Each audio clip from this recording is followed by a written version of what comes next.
Here, this is pretty much the whole script of the VPN application. Very, very simple, nothing hard for you to not understand. So the only thing that happened in the server section is these that I think is kind of crappy, I'm not gonna lie. And the auto connect feature here, once you select that, it will pretty much start connecting.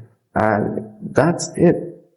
And I think they need more servers, and I'm not sure what are these or what I'm gonna connect to, but I think this is USA servers. I'm not sure what these are down here.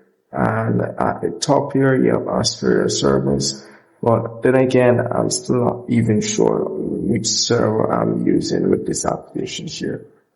But once you have selected your server, select any one of those options, or you can go with the auto connect.